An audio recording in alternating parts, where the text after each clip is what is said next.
Now we're going to illustrate blocks. Now it's very important to have your stick, like I said, your right foot forward in a relaxed walking stance, and the head of the cane about eye level and your arm out to the side virtually straight. And that is the proper stance. So I'm going to have Scott stand in proper stance, and I'm going to show him exactly how to put your right foot forward. There you go, good. Now Scott's new, and that's great because we want him to be able to do these things just like you would and to struggle as you would. You never block by lowering your hand. Your hand stays high. So when I attack on this side, he's just going to move stick over. And that's what makes this such a genius and effective self-defense method. Because when you fight here, you always have to go a great distance in order to block, and you're not prepared to strike back.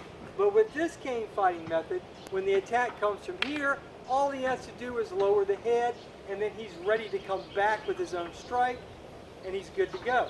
If I attack on this side, all he has to do is lower it. Again, left, and then right, and then left, and then right, and then left, and then right.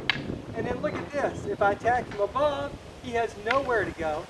So he is virtually impenetrable from all angles. Okay, come forward just a little bit more. All right, so we'll show these this way. So Scott, attack me on this side if you would. So I'm going to block here. If he goes here, I'll block here. If he comes straight from above, I can come to this position. Any angle you want, I don't care. 1, 2, 3, 4, 5, 6, 7. Good. All right, now, if I want to riposte, then my riposte is he attacks here. So I block, and my riposte is down.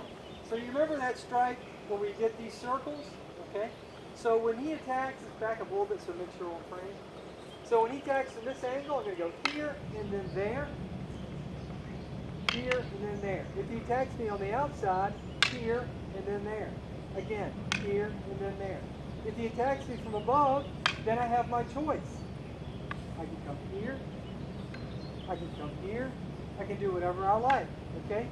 Now, if it's a heavy weapon and he comes from the outside, then I can brace the strike. If it's like a baseball bat or something along those lines, I can brace here. If he comes to the outside, I can brace here.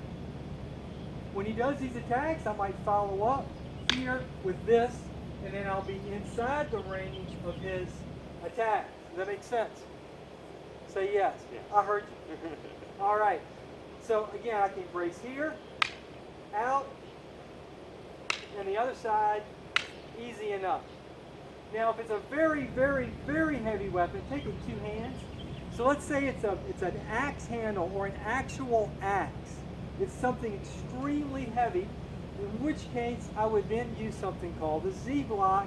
And in that case, what I would do is I would come to here and grasp the talon, and then I would deflect it. So give me a slow motion straight down.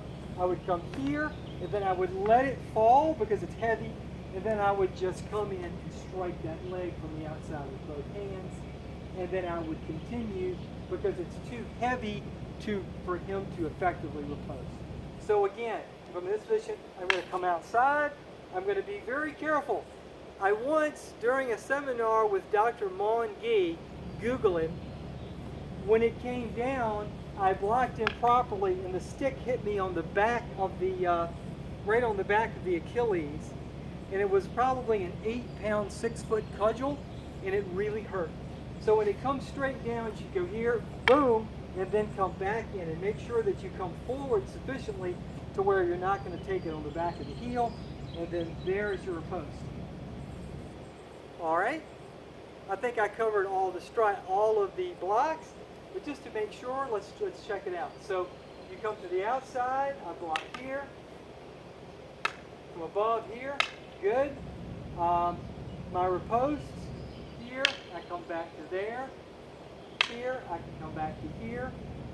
There is one you don't use too often when you come from the outside. I can come here and take it there and then come back to the top. But that's a very slow block, and I do not advise it, and it's very risky. The likelihood of you taking a shot here is real. So, and also it's a really long activity, and this is much more resistant. Now, against a simple self-defense attack, if he's using a knife, let's say, then I can certainly use this as a defense. So if he has a knife, I can rack here, and then rack here, and then here, and then here, and then here. Now we might as well go ahead and move to some of the self-defense methods that you would use in close. One of the most essential things you're going to need to know is, what do you do when they grab the stick? Now this is very important, because if you're using it for self-defense and someone grabs the stick, then you need to be able to immediately pull in this direction and then strike back. You've removed your vital areas from the picture, and then you've shown him only the parts of your body that don't hurt so bad to be hit, and then you withdraw the stick, and then you're striking upward. Even if he continues to hold it, he's still in a position where he can't really stabilize it, and he's going to get hit. If he continues, then what I'm going to do is I'm going to lift it up and hook this on. See how I've hooked it? Then I'm going to rip it back against it, and then he'll tell you that that causes discomfort. Okay? Now if he takes it with one hand here, then I can easily come to here, and that talon, see how unfortunate that is? So this is going to be very painful for him to take it. And I'm still going to be able to rack him and hit him. Alright? Now, if he comes in on top of you and he presses the stick on, so let's say he comes in and he's pressing me here, then I can always, I've got a number of things I can do here, but it's easier just to, again, lever up, drag down, and then pump. And even if he holds slightly onto it, you're still going to get enough of a pump to make a difference. And we generally refer to this as a bayonet strike.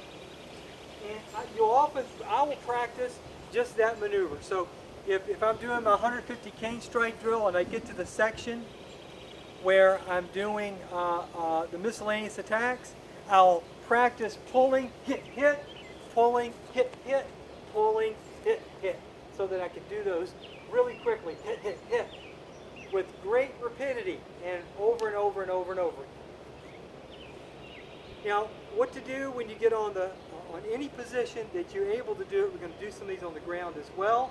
But if it's a wrestling position and you can place this on him, if he's tackling you, anytime that you can place the stick on his body and then take it in two hands and pull that stick in, then that will cause immediate response. Let's get really close to the camera.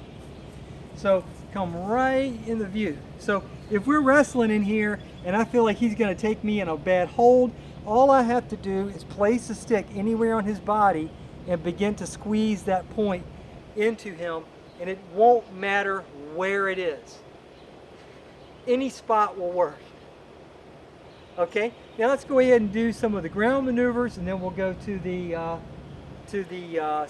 gauntlet drill.